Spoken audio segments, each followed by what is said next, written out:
एक धनुष दिया था शिव जी का और कहा था जो इस धनुष को तोड़ेगा वही तुम्हारा काल होगा।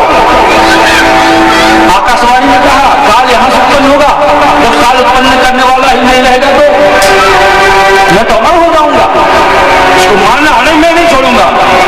शिवदेव जी ने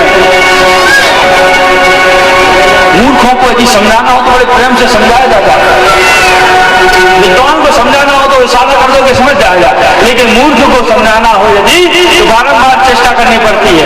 बड़ी प्रार्थना की, अरे आप तो महाराजा हैं, आपकी कीर्ति तीनों लोक में फैलती है, आपके नाम का डंका लगता है, आपको तो इसी गर्भ से है, हम गर्भ दे देंगे, आपको 8 गर्भ दे देंगे, हो जाती है।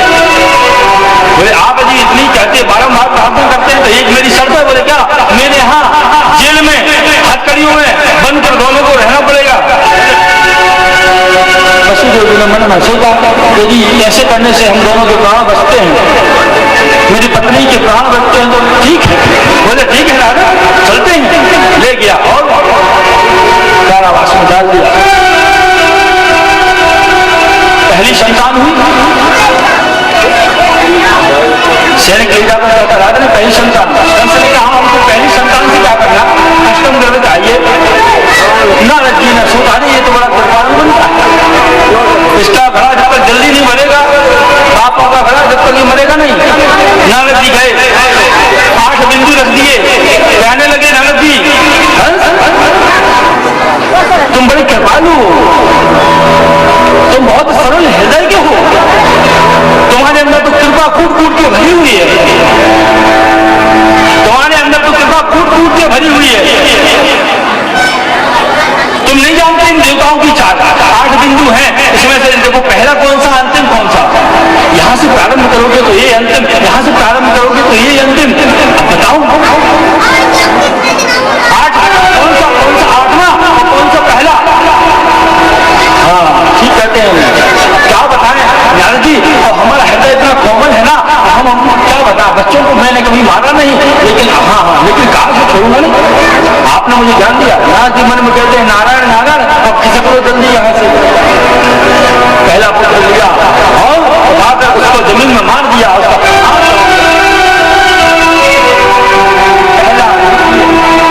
4 5 6 पुत्रों को मार डाला।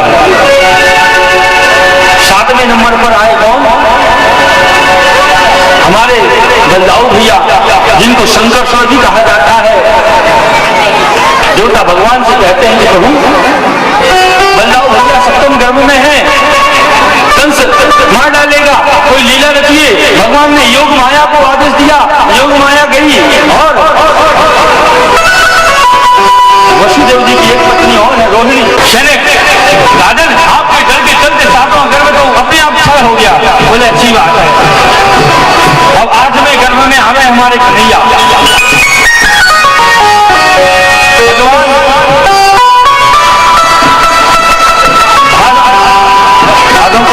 मैंने कहा था गणेश जी कृष्ण भगवान के अवतार, इसलिए आज कृष्ण भगवान का भी जन्मोत्सव,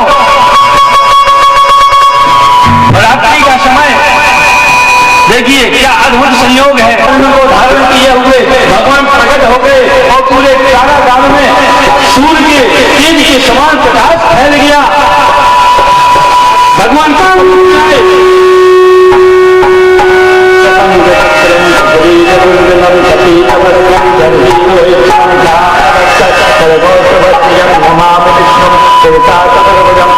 शक्ति वादन करने लगे।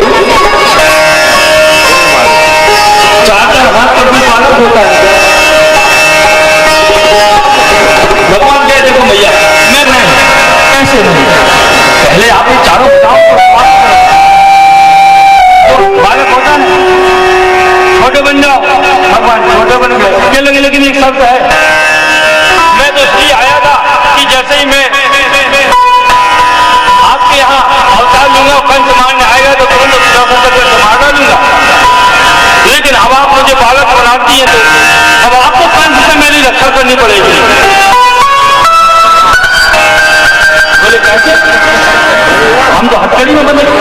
बोले आप हमको गोकुल में नंद बाबा के यहाँ कर देना, उनका अभी कन्या हुई है, वो लेके आ जाना। बोले कैसे होगा? भगवान कह लगे देखो जिसके पास में मैं अपने सबको रूपी नजर आ गई। मछलियां अपने आप खुल गई, एक पत्थर में लपेटकर और एक टोकरी में रखकर भगवान को ले जाने लगी। बाहर जैसे ही निकले नदी मिली।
जरासंध के पास कहने भैया हमारे स्वामी को तो उस कन्हैया ने मार डाला।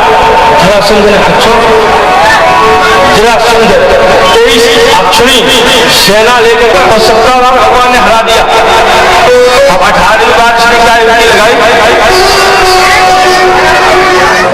अनुष्ठान बैठा दिया, 1100 पंडित बैठा दिए। मेरी जीतने के लिए पूजा करो, यदि मैं हार गया तो सबको प्राणदंड दे दूंगा, सबके सिर काट डालूंगा, सबको सूली में लटका दूंगा, सबको अनुष्ठान। भगवान के पास सूचना गई, भगवान कहने लगे बल्ला भैया नाना जी फिर आक्रमण करने आ रहे हैं, आने दो, लेकिन इस बात को हमको रण छोड़ के भागना पड़ेगा। बोले क्यों? ब्राह्मणों को बैठाना, ब्राह्मण तो मेरे अधिष्ठात्र देवता है ना। बैठ जाइए सभी लोग, खड़े मत रहिए, बैठ जाइए, सबसे ज्यादा हल्ला मचा रहे।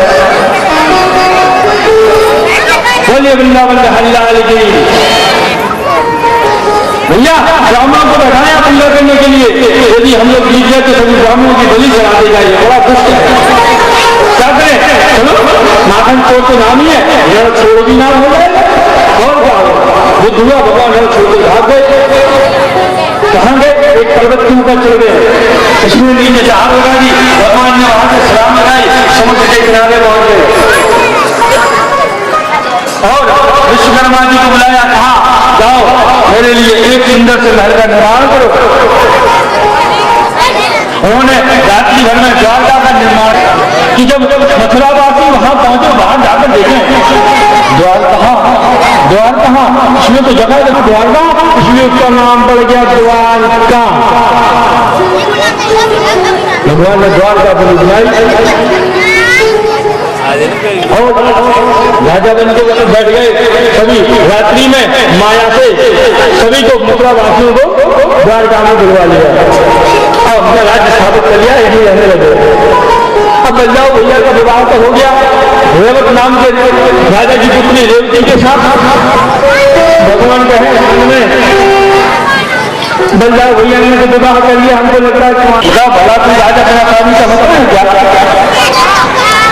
तो एक भीष्म नाम के राजा थे जो कुंदन गुण के राजा थे, कुंदन के। अब हुआ क्या, उन्होंने साधना की। देखो पहले भी जो मनुष्य होते थे वो सोचते थे कि कन्या हमारे यहाँ हो, साधना करते थे कि हमारे यहाँ नंदी पैदा। आवाज को लोग गर्भ में ही मारते थे।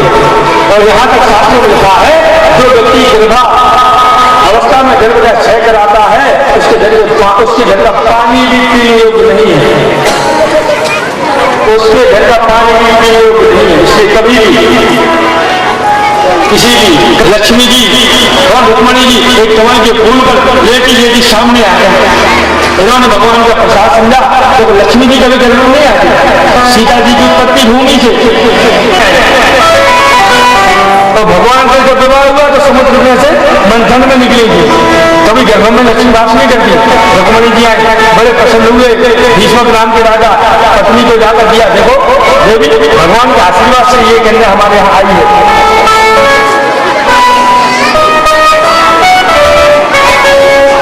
भगवान के आशीर्वाद से ये कन्या हमारे यहाँ आई है। भगवान की बड़ी कृपा हुई। मैं साधना कर रहा था, साक्षात लक्ष्मी के रूप में आके इनका विवाह पता है किसके साथ होगा? किसके साथ? इनका विवाह द्वारकाधीश साक्षात नारायण बन के आएंगे।